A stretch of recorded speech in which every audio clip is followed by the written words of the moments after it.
वालेकुम अस्सलाम।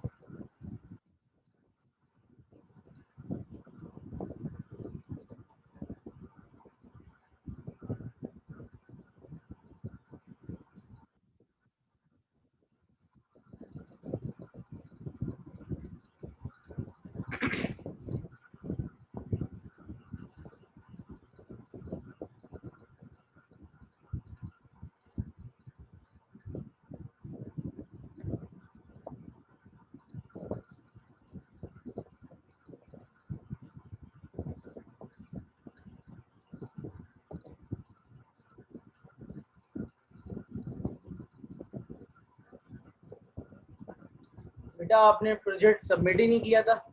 मैंने जब मार्क्स लगाए तो इतना लेट मैंने मार्क्स लगाए, उसके बावजूद प्रोजेक्ट सबमिट नहीं था।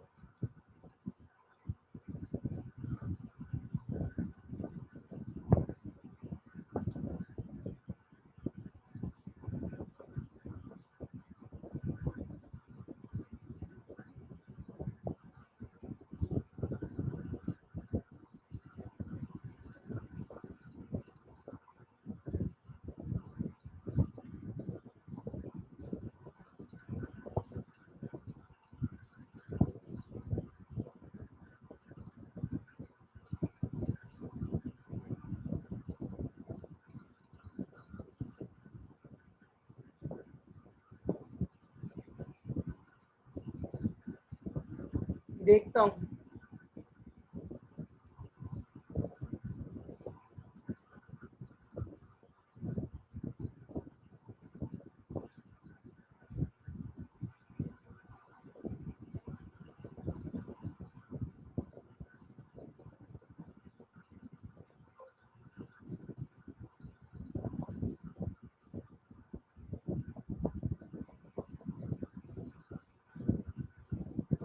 अच्छा जी, आज हमारा जो टॉपिक है वो है सपोर्ट वेक्टर मशीन, और ये हमारा लास्ट टॉपिक है। ये बेसिकली एक थोड़ा सा टिपिकल टॉपिक है as compare to other algorithms, और इसमें मैथमेटिक्स काफ़ी सारी है, लेकिन हम उस मैथमेटिक्स को इतना नहीं देखेंगे। ऑल दो कि मैं कोशिश करूँगा कि मैं काफ़ी सारी चीज़ें जो ज़रूरी हैं वो करवा दूँ, लेकिन ज़्यादा मैथमेटिक्स जो इन्वॉल्व है वो फिर ज़्यादा उसमें हमें डीप जाना पड़ेगा, और फिलहाल हम उस तरफ नहीं जा रहे। देखें, आपको पता है कि क्लासिफायर क्या होता है। क्लासिफायर वो होता है जो डेटा को क्लासिफाई करे डिफरेंट कैटेगरीज में। और अगर हमारे पास एक से ज़्यादा तरह का डेटा है तो इस तरह का कोई मॉडल या इस तरह का कोई क्लासिफायर हम ड्रॉ कर दें कि जो डेटा को सेपरेट कर सके। लाइक हमने लॉजिस्टिक रिग्रेशन पढ़ा, जिसके अंदर हमने लीनियर क्लासिफायर पढ़ा कि अगर हम डेटा को सेपरेट करना चाह रहे हैं तो एक स्ट्रेट लाइन हम ड्रॉ कर सकते हैं। अगर मैं आपको उसकी थोड़ा सा रिकॉल करूं तो ये है कि भाई ये एक स्ट्रेट लाइन है। अगर मैं ये एक स्ट्रेट लाइन ड्रॉ कर दूं इस डेटा पे, अगर मैं ये एक स्ट्रेट लाइन ड्रॉ कर दूं तो आप कहेंगे कि सर ये लाइन जो है ये बहुत अच्छा क्लासीफाई कर रही है हमारे डेटा को, कि इस लाइन से ऊपर जो भी वैल्यूज होंगी वो क्लास 1 होंगी, क्लास +1 होंगी, और इस लाइन से नीचे जो होंगी वो क्लास -1 होंगी। Exactly like this. सॉरी, मैं पॉइंट मिस कर गया था। ये अगर ये लाइन में ड्रॉ कर दूं तो आप कहेंगे सर कि इस लाइन से लेफ्ट हैंड साइड पे जो वैल्यूज हैं उसको +1 कह लें, और इस लाइन से जो राइट हैंड साइड पे वैल्यूज है उसको -1 कह लें। ये होता है हमारा क्लासीफायर। अब what is the difference between SVM and simple classifier. SVM and simple classifier, देखें अगर मैं ये लाइन ड्रॉ कर रहा हूँ तो मुझे बताएं क्या ये लाइन सही है या इसमें कोई मसला है। अगर ये जो मैंने लाइन ड्रॉ की है इसमें कोई एरर आ रहा है या ये बिल्कुल सही लाइन है तो ये अच्छा क्लासीफाई करेगी।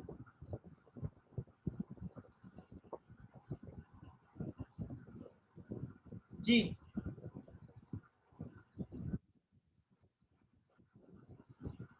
ये जो लाइन मैंने ड्रॉ की है कि ये लाइन सही है या ये अच्छा क्लासीफाई करेगी।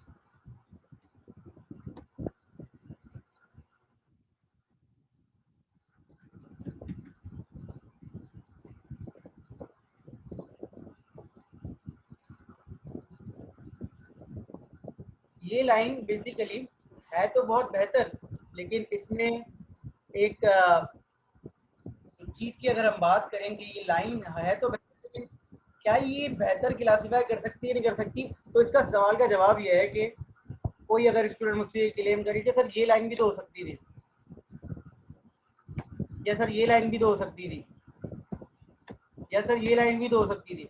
मतलब डिफरेंट आप लाइन ड्रॉ कर सकते हैं इस मॉडल के लिए। अब सवाल यह है कि अगर ये 4-5 लाइन जो ड्रॉ की हुई है इसमें से सबसे बेहतर कौन सी है, तो आप ये क्लेम करेंगे कि सर ये सारी ही सही क्लासीफाई कर रही है अकॉर्डिंग टू माय डेटा, तो मेरे लिए सारी बेहतर है। एसवीएम क्या करता है, एसवीएम ये करता है कि अगर मैं इसको थोड़ा सा आगे चलूँ और यही चीज़ कंप्लीट करूँ, देखें ये सिंपल क्लासीफायर है, आपने ये लाइन ड्रॉ की, बहुत बेहतरीन लाइन है, ये अच्छा क्लासीफाई कर देगी, लेकिन एक स्टूडेंट आके ये लाइन ड्रॉ कर देता है तो मेरे हिसाब से तो ये भी सही है। एक स्टूडेंट आके ये लाइन ड्रॉ कर देता है तो मेरे हिसाब से तो ये भी सही है और आपके हिसाब से भी यही सही है। इस तरीके से डिफरेंट लाइन है, तो any of these would be fine, any of these would be fine, but which is the best. आप कैसे क्लेम करेंगे कि सर ये लाइन बेस्ट है। और मजे की बात ये है कि किसी में एरर भी नहीं आ रहा। आप अगर बोले ना कि सर वो लाइन जिसका कॉस्ट फंक्शन मिनिमाइज हो जाता था लीनियर रिग्रेशन के अंदर, ये लॉजिस्टिक रिग्रेशन के अंदर कॉस्ट फंक्शन मिनिमाइज हो जाता था, तो इन सब के अंदर ही कॉस्ट फंक्शन मिनिमाइज होगा, क्यों? कि कोई एरर ही नहीं आ रहा। तो आप कैसे बताएंगे कि कौन सी लाइन बेहतर है? जी आप लोगों से पूछ रहा हूँ जो लोग क्लास में मौजूद है।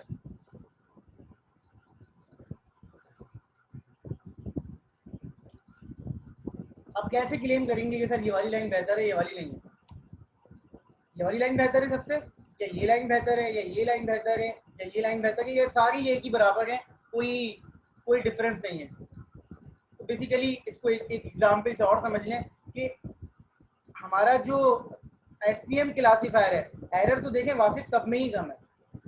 देखें ना ये, क्या इसमें कोई एरर आ रहा है? एरर का मतलब क्या होता है कि गलत क्लासीफाई कर दो। क्या इसमें कोई एरर दिख रहा है आपको इस वक्त?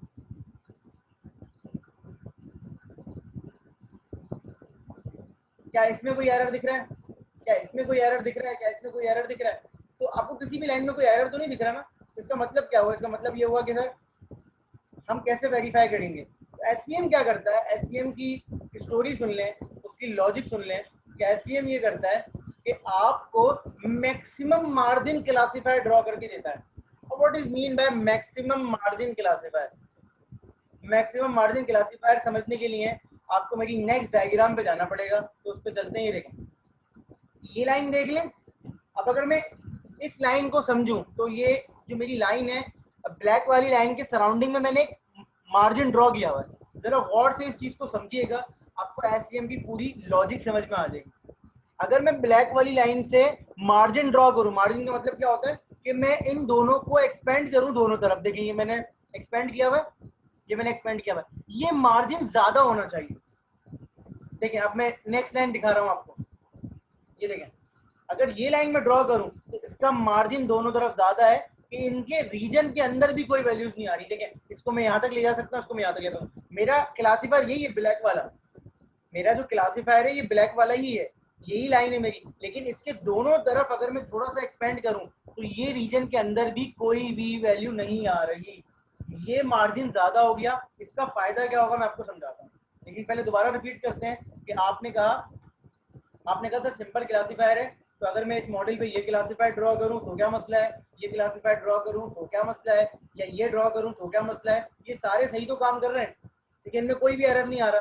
तो फिर एसपीएम क्या कर रहा है? तो हमने इसका क्लेम ये दिया आपको कि एसपीएम ये करता है कि वो लाइन ड्रॉ करता है जिसका मार्जिन मैक्सिमम हो। देखिए अगर मैं ये ब्लैक वाली लाइन ड्रॉ करूं तो इसके दोनों तरफ अगर मैं एक्सपेंड करूं तो इसके करीब में मुझे एक पॉइंट ये मिल गया, इसके करीब में मुझे एक पॉइंट ये मिल गया। मैं इसको मजीद एक्सपेंड नहीं कर सकता क्योंकि इसके रीजन के अंदर मुझे मजीद पॉइंट मिल रहा है।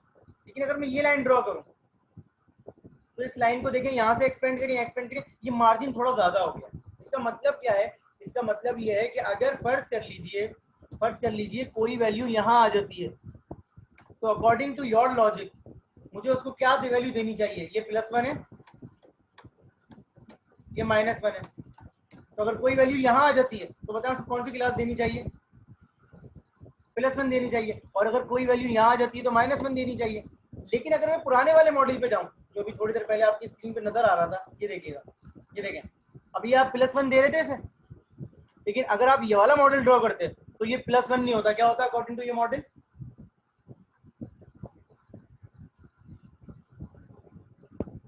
अकॉर्डिंग टू योर मॉडल इसको क्या क्लेम करना पड़ता? माइनस क्लेम करना पड़ता। तो मार्जिन इसलिए ड्रॉ कर रहे हैं, आपको मेरी नेक्स्ट डायग्राम से ये बात बहुत अच्छे से समझ में आ जाएगी। ये देखिएगा, ये देखें। अच्छा एक चीज और मैं ऐड कर दूं इसका नाम है support vector machine, SVM. SVM SVM support vector machine. ये लीनियर भी हो सकता है, नॉन लीनियर भी हो सकता है, बात की बात है। लेकिन सपोर्ट वेक्टर मशीन में ये सपोर्ट वेक्टर्स हैं, ये बेसिकली आपके डेटा पॉइंट्स होते हैं। और डेटा पॉइंट्स क्या होते हैं? जो आपके मार्जिन पर ड्रॉ होते हैं। इस वक्त जो आप डेटा सेट देख रहे हैं, इसमें 3 सपोर्ट वेक्टर है। ये देखें, एक ये सपोर्ट वेक्टर है, एक ये सपोर्ट वेक्टर है, 2 वो है जो माइनस की तरफ है, एक वो है जो प्लस की तरफ है। ये मर्जी है आपकी, एक से ज्यादा भी हो सकते हैं, इस तरफ भी 2 हो सकते थे, इस तरफ। ये मैं आपको सब समझाऊंगा कि क्या होता है। लेकिन ये सपोर्ट वेक्टर कहलाते हैं कि ये मार्जिन यहाँ से ड्रॉ हो रहा होता है या मार्जिन यहाँ से ड्रॉ हो रहा होता है। और ये चीज कंफर्म होती है कि ये आपके ओरिजिनल क्लासिफायर के पैरेलल होते हैं। क्या होते हैं? पैरेलल होते हैं। ये कहलाते हैं आपके सपोर्ट वेक्टर्स। ये आपके डेटा पॉइंट दिए हैं, लेकिन ये सपोर्ट वेक्टर्स होते हैं। सपोर्ट वेक्टर्स का मतलब क्या है? ये कोई नंबर्स हैं, ये कोई पॉइंट ही है, लेकिन हम इनको सपोर्ट वेक्टर कह रहे हैं क्योंकि ये हमें सपोर्ट कर रहे हैं। Support vector are do as a point that the margin pushes up against, मतलब जहां से हम अपनी लाइन को ड्रॉ कर रहे होते हैं। हमारी कोशिश ये होती है ये जो मार्जिन है ना, ये मैक्सिमम होना चाहिए, जबरदस्ती नहीं है। अगर आपके डेटा में बन ही नहीं रहा तो फिर आप कैसे बनाएंगे? लेकिन हमारी कोशिश ये होती है कि मार्जिन मैक्सिमम होना चाहिए। Are you getting my idea? ये देखिएगा, ये फर्ज कर लीजिए, एक और आपको एग्जांपल दिखा रहे हैं आपको, ठीक है? कि W is for same theta, वो जो आपने थीटा ट्रांसपोज एक्स वाली बात की है वही चीज है वो, ठीक है? ये जो आपकी लाइन है, इस वक्त हम ये क्लेम कर रहे हैं कि ये लाइन हमारी बेस्ट है और बिल्कुल अकॉर्डिंग टू योर नॉलेज, आपने जितने एल्गोरिथम पढ़े उसके हिसाब से ये लाइन बेस्ट है। सपोज कर लीजिए कि भाई ऐसा कुछ होता है कि हमने कहा कि भाई हमने तीन बना ली, तीनों सही है, W1 W2 W3, ऐसा ही है ना? अगर मैं आपसे ये वाला आपको क्लासीफायर बोलूँ, आप बोलेंगे सर ये भी सही लग रहा है। ये वाला क्लासीफायर बोलूँ, आप बोलेंगे ये भी सही लग रहा है। ये वाला क्लासीफायर बोलूँ, आपको बोलेंगे ये भी सही लग रहा है। सही कह रहा हूँ गलत कह रहा हूँ? ये तीनों क्लासीफायर आपको सही लग रहे हैं या गलत लग रहे हैं?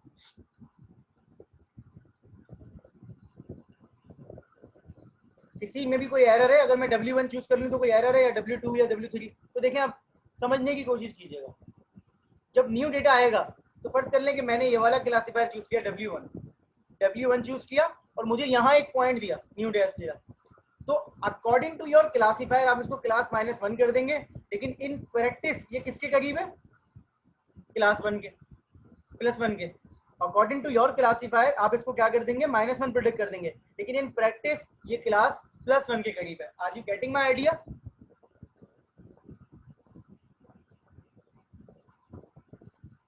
इसका मतलब है कि कोई ऐसी चीज होनी चाहिए थोड़ा बेहतर। ये फर्ज करें ये वाला क्लासीफायर ले लें, W3, तो अकॉर्डिंग टू योर क्लासीफायर आप इस पॉइंट को क्लास +1 असाइन कर देंगे, बट इन रियल ये डेटा पॉइंट आपकी क्लास -1 के पॉइंट से करीब है। तो हमें क्या करना होता है? हमें मैक्सिमम मार्जिन क्लासीफायर ड्रॉ करना पड़ता है ताकि हमारा ये मार्जिन रहे, मार्जिन के अंदर भी कोई आ रहा हो तो हम उसको सही क्लासीफाई कर सकें। Are you getting my point? ये जिन पॉइंट्स में से गुजर रहा होता है बाउंड्री पे, ये पॉइंट्स कहलाते हैं हमारे सपोर्ट वेक्टर। यहाँ ये सपोर्ट वेक्टर कहलाएगा और ये सपोर्ट वेक्टर कहलाएगा। इट इज नॉट नेसेसरी कि आपके पास एक ही सपोर्ट वेक्टर हो, एक से ज्यादा भी हो सकता है पॉइंट यहाँ भी होता है, तो एक से ज्यादा सपोर्ट वेक्टर भी हो सकता है। Is it clear? अच्छा जी, ये 3 तरह के हो सकते हैं।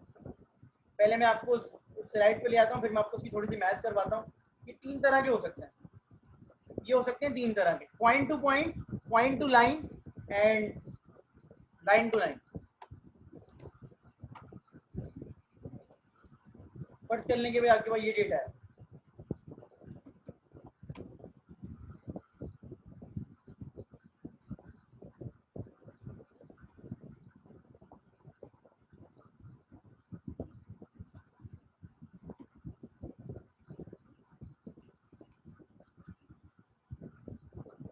मैं ज्यादा पॉइंट नहीं बना रहा, ठीक है? फर्ज करें आपके पास ये डेटा है, ठीक है?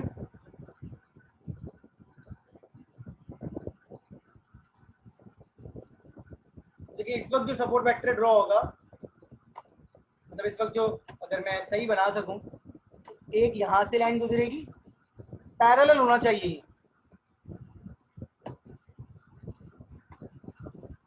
एक इसमें से गुजरेगी और एक सेंटर से गुजर जाएगी, ठीक है ना?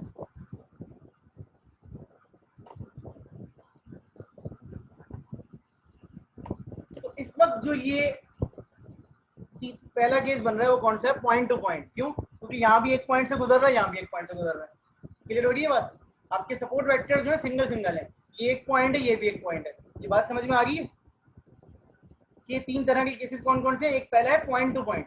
पॉइंट टू पॉइंट का मतलब क्या है कि आपका सपोर्ट वेक्टर जो है पॉजिटिव साइड पे भी एक ही है, नेगेटिव साइड पे भी एक ही, तो ये कहलाता है पॉइंट टू पॉइंट। अगर मैं कहूँ पॉइंट टू लाइन, तो पॉइंट टू लाइन में क्या होगा आपको आइडिया हो जाना चाहिए। अब पॉइंट टू लाइन में ये होगा कि यहाँ पर आपका जो सपोर्ट वेक्टर है एक तरफ एक पॉइंट से गुजर रहा होगा और दो तरफ एक लाइन से गुजर रहा होगा। लाइन मतलब क्या है? दो वेक्टर्स मिला के आपकी लाइन ड्रॉ कर लेते हैं। दो वेक्टर्स जो है आपकी मिला के लाइन ड्रॉ कर सकते हैं, तो ये कहलाएगा point to line. Is it clear?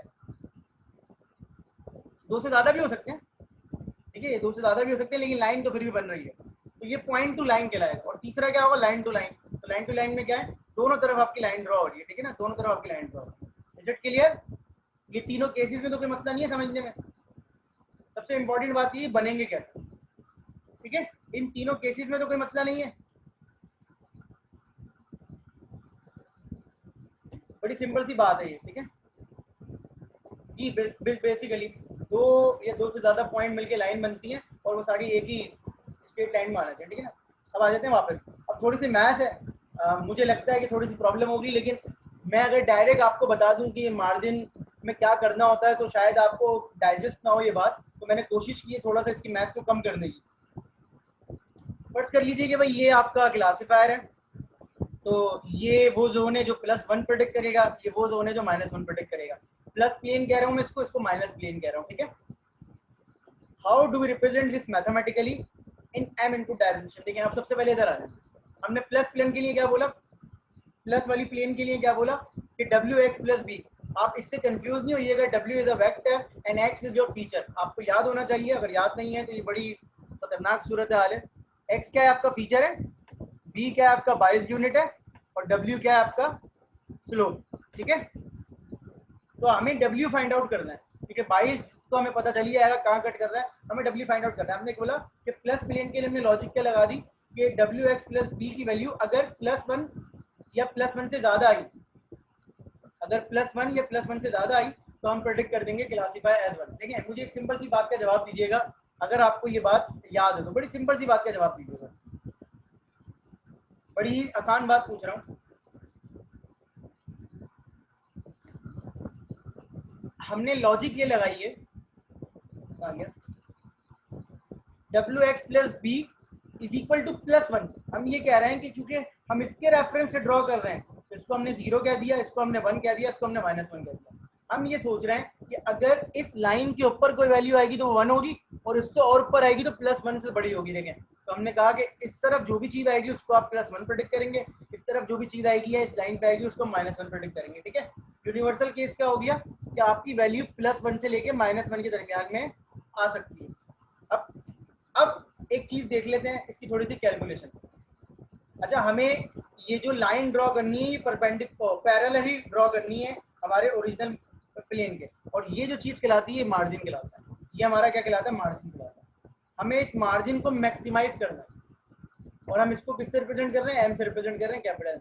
हमें इस मार्जिन विड्थ को मैक्सिमाइज करना है। मैक्सिमाइज करने के लिए हम क्या करेंगे वो बात की बात है, लेकिन हमारी कोशिश ये है, फिलहाल थोड़ी सी मैथ जो मैं करवा रहा हूँ, हमारी कोशिश ये है कि इस कैपिटल M की वैल्यू को, इस कैपिटल M की वैल्यू को मैं W और B की फॉर्म में निकालना चाह रहा हूँ।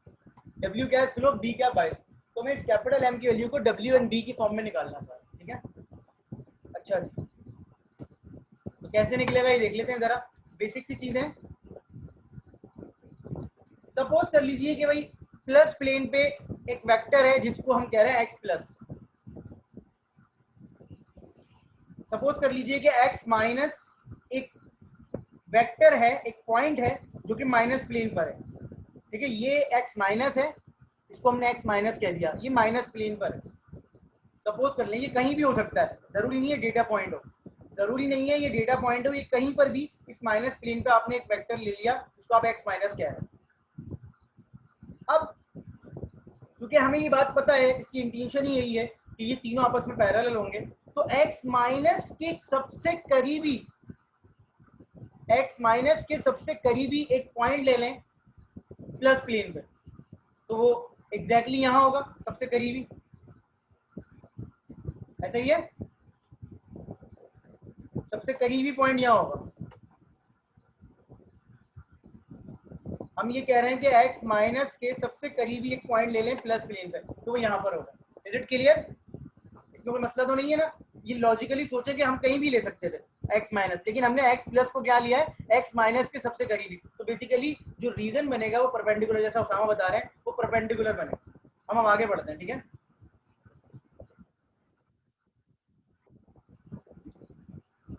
अब हम अगर आपसे कहें कि x माइनस को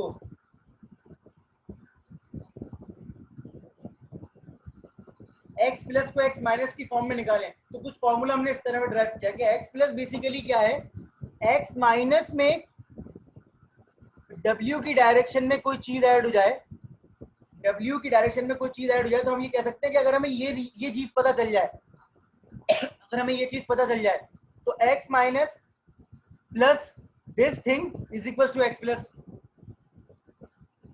x minus plus this thing is equal to x plus. ठीक है, मतलब x प्लस की वैल्यू क्या होगी, x minus plus this thing. तो इसको हम कह रहे हैं लैम्डा w। हम क्या कह रहे हैं, लैम्डा w, क्योंकि w की डायरेक्शन में थोड़ा सा हमें इंक्रीज करना है। तो जो चीज इंक्रीज होगी वो कंफर्म नहीं है, फिक्स नहीं है, उसको हम लैम्डा कह रहे हैं। उसको हम क्या कह रहे हैं, लैम्डा कह रहे हैं। Is it clear? तो ये एक फॉर्मूला आपका बन गया कि x plus would be equal to x minus plus lambda w। अब छोटी सी एक डेरिवेशन है, उसको हम कर लेते हैं ताकि हमें कॉन्सेप्ट समझ में आ जाए। ये देखें, the line from x minus to x plus is perpendicular the plane, so to get from x minus to x plus travel some distance in the direction of w। w की direction में हम some distance travel कर रहे हैं, उसको हम lambda से multiply कर। अच्छा जी, अब ये कुछ चीजें आ गई, इसको देख लीजिए। ये हमारे पास फिक्स हो गई हैं। हमें पता है कि W X plus B is equal to plus one था प्लस प्लेन के लिए, W X minus plus B is equal to minus one था माइनस प्लेन के लिए। ये चीज़ अभी हमने देख ली है, वेरीफाई की है। और ये चीज़ क्या है कि अगर हम मार्जिन को निकालें तो ये मार्जिन जो है, ये एम जो है x plus minus x minus हो जाएगा। यहाँ तक मुझे बताइए, ये चारों जो हमारे पास फॉर्मूले लिखे हुए हैं, ये चारों समझ में आ गए या किसी में कंफ्यूजन है? अगर ये चारों समझ में आ गए तो हम m को w और b की फॉर्म में निकाल लें। मुझे बताइए, इन चारों में कोई कंफ्यूजन है?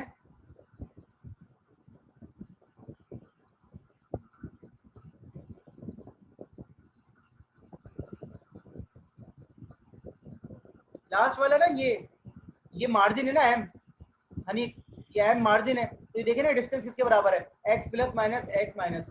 ये यूक्लिडियन डिस्टेंस है, ये सिंपल डिस्टेंस नहीं है, ये यूक्लिडियन डिस्टेंस है।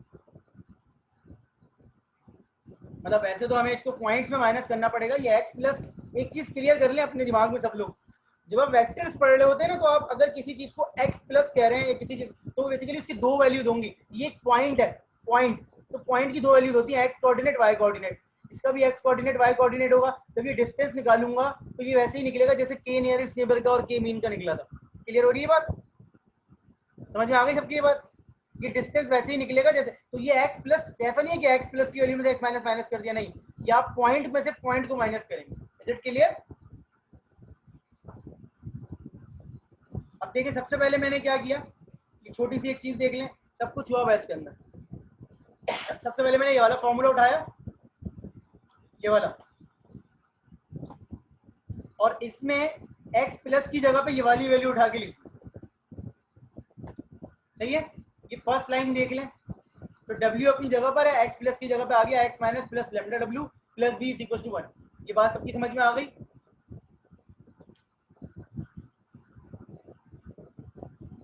सबकी समझ में आ गई? फिर उसके बाद हमने क्या किया, मल्टीप्लाई किया, और मल्टीप्लाई करने के बाद हमने W X minus B plus lambda W W, W X minus plus B, ये वाली चीज जो है ये लेफ्ट हैंड साइड पे देख सकते हैं माइनस वन के बराबर है, ये तो इसकी जगह पे माइनस वन लिख देंगे, minus one plus lambda W W, और फिर हम इसको अरेंज करेंगे लैम्डा की फॉर्म में, तो ये माइनस वन हो जाएगा प्लस हो जाएगा, ये फॉर्मूला बन जाएगा 2/w डॉट w। क्लियर? ये समझ में आ गया सबके? लैम्डा की वैल्यू समझ में आ गई कैसे निकली? आगे बढ़ते हैं, खत्म नहीं हुई अभी ये बात, थोड़ी सी चीज रहती है। अब हमारे पास यहाँ पर इस डेटा सेट के, मतलब जो हमें पता है नॉलेज के अंदर, उसके अंदर हमें लैम्डा भी पता चल गया, तो हमने लैम्डा को भी यहाँ लिख दिया। Is it clear? ये देखिए, यहाँ पर लैम्डा को भी लिख दिया। अब हम वापस आते हैं, यहाँ से हमने m वाला फॉर्मूला उठाया, तो ये m वाला फॉर्मूला हमने उठा दिया। क्लियर?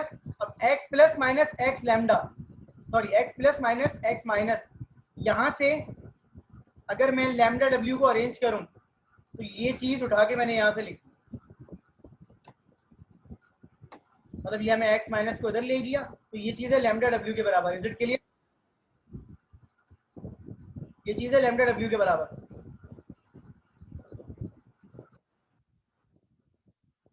ये चीज है लैम्डा w के बराबर,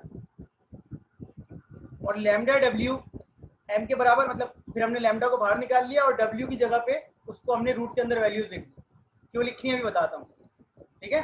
और उसके बाद हमने क्या किया, मैथ्स का बेसिक जो हम बचपन से करते आए, हमने मल्टीप्लाई एंड डिवाइड करवा दिया। किससे? मल्टीप्लाई डिवाइड करवा दिया इसको रूट w से, सॉरी उससे पहले हमने लैम्डा की वैल्यू लिख दी। अब लैम्डा की वैल्यू क्या है, 2/w, तो इस लैम्डा की जगह पे क्या आ गया, 2/w। यहाँ तक सबकी समझ में आ गया?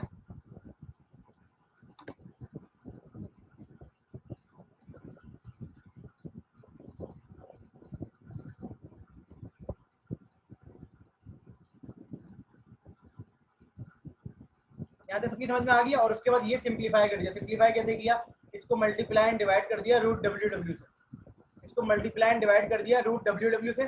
जब रूट w से मल्टीप्लाई एंड डिवाइड करेंगे तो ये बाहर आ जाएगा, यहाँ पर आ जाएगा w, स्क्वायर रूट से स्क्वायर रूट कैंसिल हो जाएगा, ये w जाएगा, और ये w नीचे लिखा हुआ है कैंसिल हो जाएंगे। तो सिंपल जो फॉर्मूला बनेगा वो ये बनेगा जो आपकी स्क्रीन पे लिखा हुआ है, ठीक है? तो बेसिक सी चीजें देख लीजिएगा, तो ये फॉर्मूला बनेगा। इस फॉर्मूले से मुझे क्या समझ में आ रहा है, ये मार्जिन के बराबर है। इस फॉर्मूले से मुझे क्या समझ में आ रहा है, इस फॉर्मूले से मुझे क्या समझ में आ रहा है, हमारी कोशिश क्या है कि मार्जिन की विड्थ जो है वो ज्यादा हो। तो इस फॉर्मूले से मुझे क्या चीज समझ में आ रही है कि अगर मेरी W की वैल्यू जितनी छोटी होगी मार्जिन उतना बड़ा हो जाएगा। ऐसा ही है, मतलब ये वाली चीज जो है वो जितनी स्मॉल होगी मार्जिन की विड्थ उतनी ज्यादा बड़ी हो जाएगी। Is it clear? तो हमारी कोशिश क्या है कि हम मार्जिन की विड्थ को क्या करें, मैक्सिमाइज करने की कोशिश करते हैं। तो ये याद रखिएगा, ये फॉर्मूला छोटा सा। अब आगे बढ़ते हैं जी। अच्छा, एक चीज बड़ी इंटरेस्टिंग है, मैं फिर रिपीट कर रहा हूँ, देखें इसमें बहुत सारी चीजें हम कर नहीं पाएंगे क्योंकि ये आखिरी टॉपिक है। तो और वैसे तो मैं आपको कोड दे दूंगा, आपने फिर कभी कभी पढ़ना हो कोड वोड देख लीजिएगा, लेकिन इसमें बड़ी इंपॉर्टेंट चीज है। अभी आपने पढ़ा सर ये लीनियर क्लासीफायर है। अब फर्ज कर लें कि लीनियर क्लासीफायर ना हो, क्या मतलब है कि आपका डेटा कुछ इस तरह का हो कि मैं अगर यहाँ बनाने की कोशिश करूँ, ये तो दो फीचर्स हैं, फर्ज करें एक फीचर है आपके पास और डेटा कुछ इस तरह से है, सिर्फ एक फीचर है और सिर्फ एक्स एक्सिस पे आ रहा है। आप बोलेंगे सर इसमें क्या मसला है, ये रहा हमारा क्लासीफायर, ये लें क्लासीफायर, ये रहा। ऐसे ही है ना, ऐसे ही है। अगर सिंगल फीचर हो तो क्लासीफायर ऐसा होगा, सर इसमें तो कोई मसला नहीं। लेकिन फर्ज करें आपका डेटा कुछ इस तरह का हो, ये ना हो जो आपको दिख रहा है, कुछ इस तरह का हो जाए।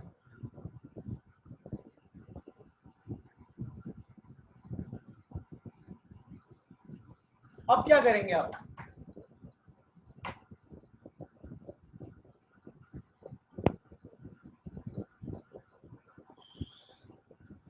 अब क्या करेंगे आप, कोई आइडिया है किसी के दिमाग में कि सर क्या करें?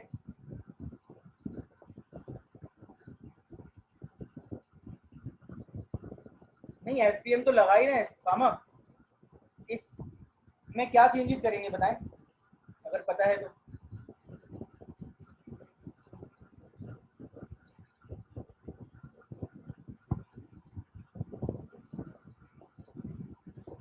एसपीएम तो उसमें भी लग रहा था जो पहले एग्जाम्पल थी, ये देखिएगा,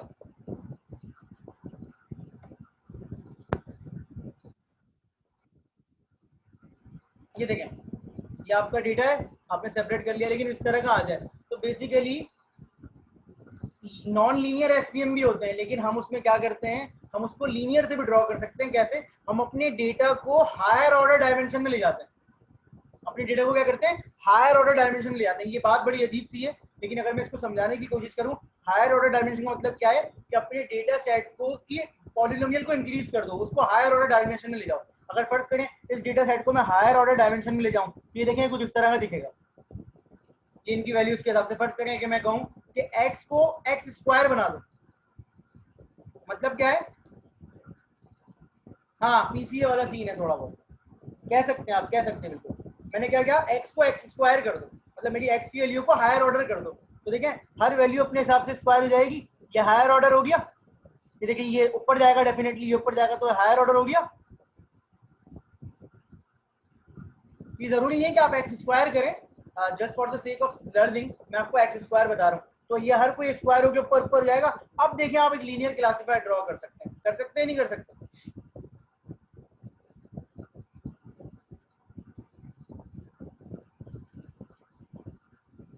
और जाहिर सी बात है जब आपका जो डायमेंशन है वो सेकंड ऑर्डर की होगी तो आप लीनियर ड्रॉ कर सकते हैं। अदरवाइज फिर आपको अगर थर्ड ऑर्डर होता है तो आपको हाइपर प्लेन चाहिए होता है। देखें ये डेटा सेट है, ये डेटा सेट है, इस डेटा सेट को हम देखें तो ये नॉन लीनियर है, लेकिन अगर हम इसको हायर ऑर्डर में ले जाएं, 3 डायमेंशन में ले जाएं, जाहिर सी बात है हम इसको यहाँ पर बना नहीं सकते, लेकिन हमने उसको एक आइडिया दिया हुआ है।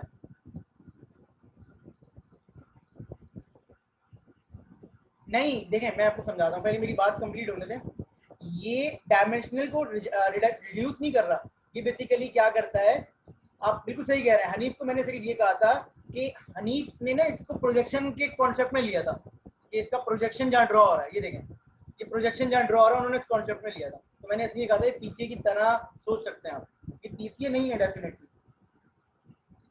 इसमें। अच्छा ये जो मैं काम करवा रहा हूँ ना, ये इसके लिए एक बड़ा अच्छा सा नाम है, वो कहलाता है कर्नल्स। क्या कहलाता है? कर्नल्स। मैं आपको सिर्फ एक एग्जांपल बताइए और दूसरी ये बताइए, आप इसको हायर ऑर्डर में ले जाएं तो ये देखें आप एक हाइपर प्लेन आप बना सकते हैं। हाइपर प्लेन क्या होता है कि पूरा आप एक प्लेन डिजाइन कर लें। ये ना ये जो हम पढ़ रहे हैं या सुन रहे हैं, ये अगर मैं आपको दिखा सकूं तो बेसिकली इसके लिए एक वर्ड यूज होता है कर्नल्स का, वो मैं आपको नहीं पढ़ा रहा। कर्नल्स, ये डिफरेंट कर्नल्स है हमारे पास, ये डिफरेंट कर्नल्स हमें ड्रॉ करने होते हैं। मैं आपको अगर दिखा सकूं थोड़ा सा,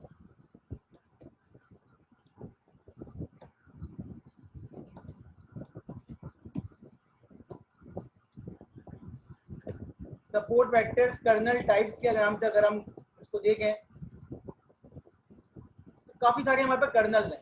अगेन हमारे पास सारी लाइब्रेरीज मौजूद हैं और हम उनको देखिए, मैं आपको अगर दिखा सकूं, ये देखिए डिफरेंट कर्नल है हमारे पास। पॉलिनोमियल कर्नल है, गॉसियन कर्नल है, इसका हर किसी का अपना काम है, ठीक है। ये पॉलिनोमियल कर्नल है, गॉसियन कर्नल है, हमारे पास लैप्लास है, हाइपरबॉलिक है, सिग्मॉइड है, बेजियन है, ठीक है। तो ये जो मैं अभी आपको दिखा रहा था पॉलिनोमियल कर्नल दिखा रहा था।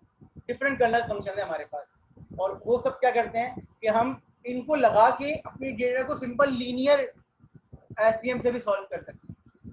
तो मेरे पास जो कोड हुआ हुआ है उस कोड के अंदर भी ये लीनियर है, लेकिन मैं कोड नहीं करवा रहा यहाँ पर, मैं आपको बेसिकली इसकी एक एग्जाम्पल करवाऊंगा, ठीक है।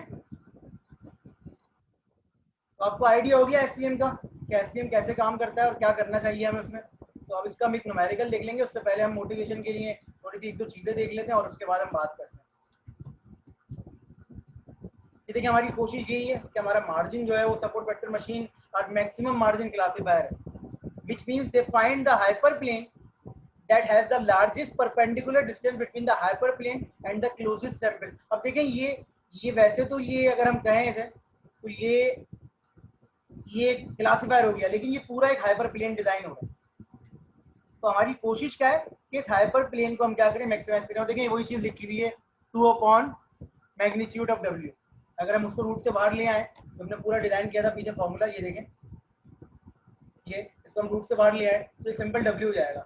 और आपको ये बात याद होनी चाहिए फ्रॉम द वेक्टर्स कोड, अगर आपने कभी ये कोर्स पढ़ा हो कोई वेक्टर की चीज़, तो ये इस तरह पे लिखते हैं तो बेसिकली मैग्नीट्यूड होता है वेक्टर का। जब भी हम मॉड के अंदर लिखते हैं तो मैग्नीट्यूड होता है। मैग्नीट्यूड कैसे निकालते हैं आप, x1 square plus x2 square whole root, ठीक है। ये मैं भी करवाऊंगा तो समझ में आ जाएगा आपको, ठीक है। The closest samples on either side of the are the support vectors. ठीक है, तो ये सपोर्ट वेक्टर्स कहलाएंगे जो बिल्कुल करीबी होंगे, जो लाइन पे ड्रॉ हो रहे होंगे।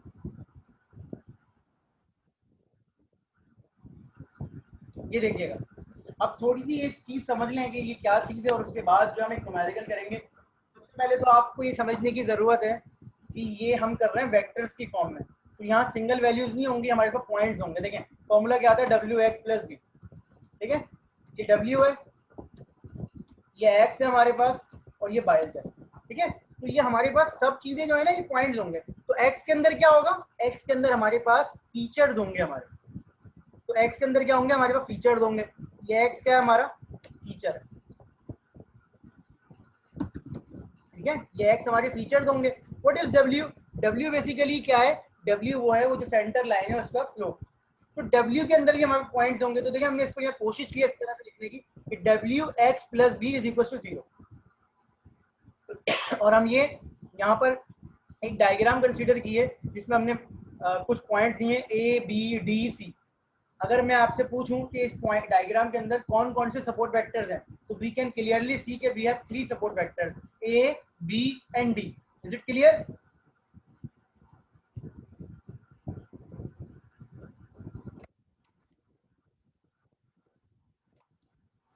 बात सही है कि इसमें 3 सपोर्ट वेक्टर्स हैं। अब ये देखिए हम इसको लिखने का तरीका आपको समझा रहे हैं, डब्ल्यू डॉट एक्स। अच्छा, जब भी वेक्टर्स होते हैं ना तो हम इसका डॉट प्रोडक्ट लेते हैं। कैसे लेंगे मैं आपको समझाता हूँ। फर्स्ट कर लीजिए हमारा W जो है वो 1 और 0 है। W की वैल्यू क्या है, 1 एंड 0। सपोज कर रहे हैं हम कि W हमारा क्या है, 1 और 0। पहले हम ये तो देख लें कि काम कैसे करेगा। W हमारा क्या है, 1 0, और X हमारा फर्स्ट कर लें कि X और Y है, मतलब जो फीचर है हमारे वो X और Y। तो ये देखें W, तो ये आपस में मल्टीप्लाई होंगे। 1 X से मल्टीप्लाई होगा, 0 Y से मल्टीप्लाई होगा। 1 X से मल्टीप्लाई होगा, 0 Y से मल्टीप्लाई होगा। इक्वेशन बन जाएगी 1x प्लस 0y, और b की वैल्यू फर्स्ट कर ले -1.5। b की वैल्यू सपोज कर ले -1. तो हमारी इक्वेशन कुछ इस तरह से लिखी जाएगी इस फॉर्मेट। क्लियर हो रही है बात? ये -1.5 क्यों है, क्योंकि ये नेगेटिव एक्सिस पे कट कर रही है लाइन। हमें पता होना चाहिए कि जो y = mx प्लस c वाली इक्वेशन थी उसमें c क्या होता था, y इंटरसेप्ट। तो ये -1.5 वहां से आया, ये w को हमने सपोज कर लिया। तो यहाँ तक मुझे बताएं तो प्रॉब्लम है कि इक्वेशन लिखते कैसे हैं।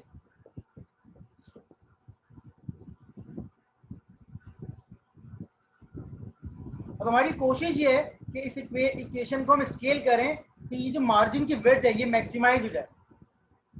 हमारी मार्जिन की जो विड्थ है वो मैक्सिमाइज हो जाए। इस मार्जिन की विड्थ जो है वो मैक्सिमाइज हो जाए, मतलब 2/W के अंदर W मिनिमम हो ताकि हमारी वैल्यू मैक्सिमाइज हो जाए। कोशिश करते हैं इसको समझने की। ठीक है, अच्छा सपोज कर लीजिए कि हमने ये D पॉइंट चूज किया। मैं D पॉइंट के लिए आपको काम करवाने की कोशिश कर रहा हूँ। ठीक है, तो D पॉइंट की वैल्यू जो है वो 2 और 2 है। सपोज कर लें ये भी, क्योंकि ये ग्राफ पे सब मेंशन नहीं है, तो D पॉइंट सपोज कर लीजिए कि 2,2 है। इसको हम करके देख रहे हैं काम, 2,2। ठीक है, D पॉइंट की वैल्यू 2,2। ये न्यूमेरिकल नहीं है, जस्ट एक एग्जाम्पल का एक पोर्शन है, न्यूमेरिकल इसके बाद करेंगे। अच्छा, D जो है वो नेगेटिव पॉइंट है। ठीक है, D जो है वो नेगेटिव पॉइंट है, तो हमने क्या किया, हमने इस इक्वेशन के अंदर 1022 लिख दिया। ठीक है, 1022 -1.5। ये 2 कहाँ से आया, D पॉइंट के लिए बात कर रहे हैं। अब अगर हम इसको डॉट प्रोडक्ट से मल्टीप्लाई करें तो ये 1 2 से मल्टीप्लाई होगा और ये 0 2 से मल्टीप्लाई होगा। अगर पहले इस चीज को समझ लें, सिर्फ इस चीज को समझ लें, ये 1 2 से मल्टीप्लाई होगा, ये 0 2 से। 2 + 0 क्या होता है, देखें ये 1 2 से मल्टीप्लाई होगा प्लस 0 भी 2 से मल्टीप्लाई होगा, क्योंकि दोनों 2 हैं। इसको हम इसको सॉल्व करेंगे तो ये आंसर आएगा हमारे पास 2 1 2 एंड 2। तो ये आंसर पूरा 2 आ जाएगा। तो ये इन्होंने पूरा फाइनल करके लिखा हुआ है। ये अगर कोई और वैल्यूज होती तो ये आपस में सम हो रही होती। यहाँ पर 1 होता है, कुछ होता तो ये कुछ और नंबर आता। 2 - 1.5 कितना हो गया, 0.5। हम लोग देख सकते हैं कि 0.5 इज नॉट इक्वल टू -1। अब ये जो चीज़ है, ये मैं आपको मीटिंग एंड हो रही है, मैं आपको समझाता हूँ कि ये क्या कॉन्सेप्ट है, कि ये क्या चीज़ करने की कोशिश कर रहे हैं। ये मीटिंग एंड हो रही है, हम लोग दोबारा ज्वाइन करते हैं।